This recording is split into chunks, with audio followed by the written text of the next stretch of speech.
So let's see who gets more attention on dating apps. This graph here below shows the distribution between the quantity of first messages that men and women get by each big cities of the US.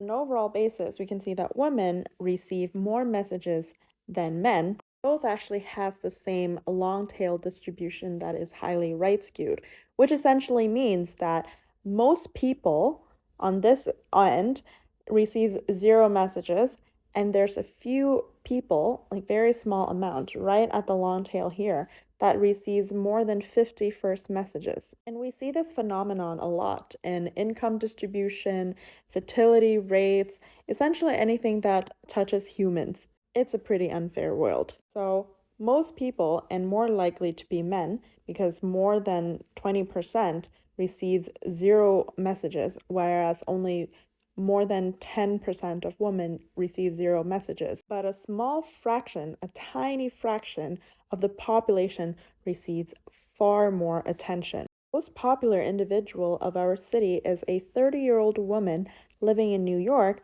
receiving 1504 messages during the period of observation, which equates to 30 minutes she received one message, day in, day out, for the entire month. And she's at the age of hitting the wall as well. So clearly she is really hot. These are all big cities as well. So the hypergamy or the income distribution or the wealth gap distribution, as well as dating gap, is also very unfair.